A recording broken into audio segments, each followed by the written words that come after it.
नमस्कार। आज हम एक बहुत ही गहरी और खूबसूरत कविता को समझने की कोशिश करेंगे। ये सिर्फ एक कविता नहीं है, बल्कि कह सकते हैं कि ये एक आध्यात्मिक सफर है जिसे शब्दों में उतारा गया है। कविता की पहली लाइन ही देखिए इस आ गया है।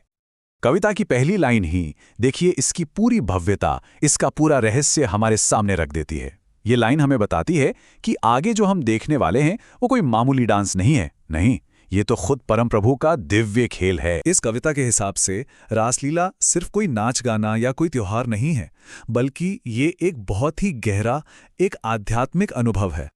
तो मतलब समझने वाली बात यह है कि ये सेल्फ रियलाइजेशन का, आत्मज्ञान का एक रास्ता है। एक ऐसा रास्ता जहां इंसान की आत्मा, माने कि आत्मा, ब्रह्मांड की आत्मा यानी परमात्मा से मिल जाती है। और जब ऐसा होता है ना, तो इंसान इस बाहरी दुनिया को, इस भौतिक दुनिया को पूरी तरह से भूल जाता है। ऐसा समझिए कि चेतना के एक बिल्कुल अलग ही लेवल पर पहुंच जाना। अब इस इतने गहरे आध्यात्मिक आइडिया को कवि ने बहुत ही जबरदस्त तरीके से पेश किया है, एकदम जीवंत, मानो सब आंखों के सामने चल रहा हो। और इसकी शुरुआत होती है राधा के अनुपम सौंदर्य के वर्णन से। जरा सोचकर देखिए, बहुत ही गहरा एक आध्यात्मिक अनुभव है। तो मतलब समझने वाली बात यह है कि ये सेल्फ रियलाइजेशन का, आत्मज्ञान का एक रास्ता है। एक ऐसा रास्ता जहां इंसान की आत्मा, माने कि आत्मा, ब्रह्मांड की आत्मा यानी परमात्मा से मिल जाती है। और जब ऐसा होता है ना, तो इंसान इस बाहरी दुनिया को, इस भौतिक दुनिया को पूरी तरह से भूल जाता है। ऐसा समझिए कि चेतना के एक बिल्कुल अलग ही लेवल पर पहुंच जाना। अब इस इतने गहरे आध्यात्मिक आइडिया को कवि ने बहुत ही जबरदस्त तरीके से पेश किया है, एकदम जीवंत, मानो सब आंखों के सामने चल रहा हो। और इसकी शुरुआत होती है राधा के अनुपम सौंदर्य के वर्णन से। जरा सोचकर देखिए, राधा के गालों की चमक ऐसी है मानो सुबह सुबह का सूरज आसमान में अपनी पहली किरणें बिखेर रहा हो। कितनी सुंदर कल्पना है। कवि यहाँ प्रकृति की सुंदरता का इस्तेमाल करके एक दिव्य तस्वीर बना रहे हैं। और राधा के सौंदर्य की ये तस्वीर और भी गहरी होती चली जाती है। उनके काले, घने बाल वो इतने आकर्षक हैं कि उनकी तुलना एक नागिन से की गई है, जो किसी को भी अपने जादू में बांध लें। और यहाँ ये बात कितनी खूबसूरती से सामने आती है कि कवि कैसे दुनिया की सुंदरता को बताने के लिए पूरे ब्रह्मांड की कल्पना का इस्तेमाल कर रहे हैं। राधा का आंचल ऐसा लगता है मानो वो तारों से जड़ा हुआ पूरा का पूरा आसमान ही हो। लेकिन ये कविता सिर्फ इस सुंदर वर्णन पर ही नहीं रुकती। बहुत जल्दी आगे बढ़कर अस्तित्व के, एग्जिस्टेंस के कुछ बहुत गहरे सवालों की तरफ मुड़ जाती है। और यहीं से कहानी की रफ्तार और गहराई दोनों बढ़ जाती है। अब कविता सीधे सीधे फिलोसॉफिकल सवालों में उतर जाती है। ये उन लकीरों पर सवाल उठा रही है जो हम अपने और दूसरों के बीच खींच कर रखते हैं। और इन सवालों का सिलसिला रुकता नहीं, जारी रहता है। यहाँ लहर और भंवर का उदाहरण दिया गया है और पूछा जा रहा है कि कब एक चीज दूसरी में घुल मिल जाती है और कब दूसरी चीज पहली में। अस्तित्व की सारी बाउंड्रीज, सारी सीमाएं धुंधले पड़ रही हैं। और फिर आता है सबसे बड़ा सवाल, जो हमें सीधे कविता के असली मतलब तक ले जाता है। ये सवाल है द्वैत, यानी जब हम चीजों को अलग अलग देखते हैं, और अद्वैत, यानी जब सब एक हो जाता है। इन दोनों के बीच के डांस के बारे में।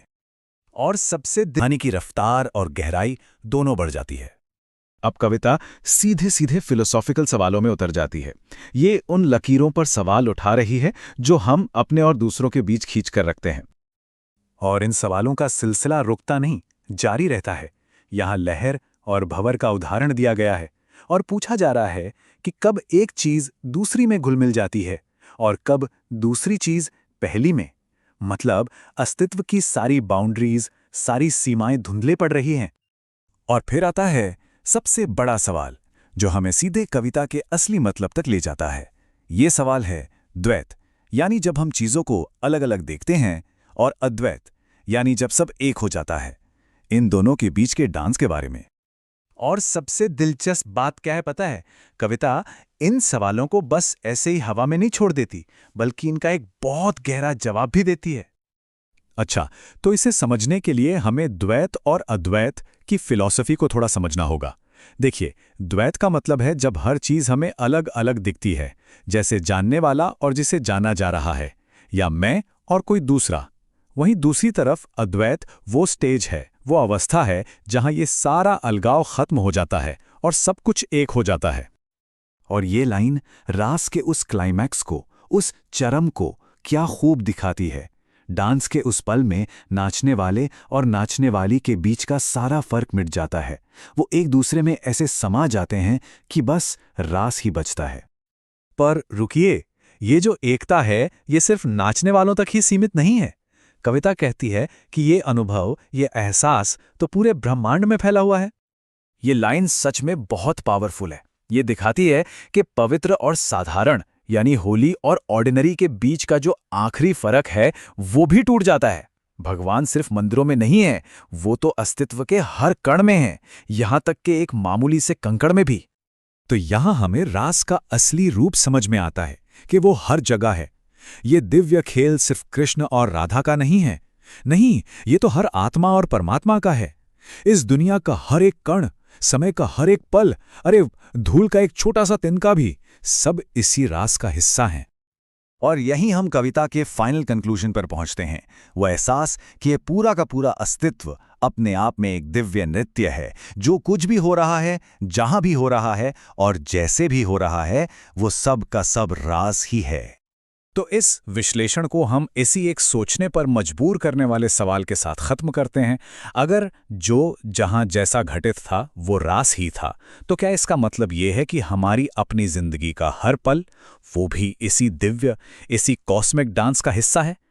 कविता की ये सदियों पुरानी समझ हमें अपनी जिंदगी को एक नए नजरिए से देखने के लिए कहती है कि शायद हमारे सुख दुख, हमारी कामयाबी और नाकामी, सब कुछ उसी एक महान ब्रह्मांडीय रास का ही तो हिस्सा है।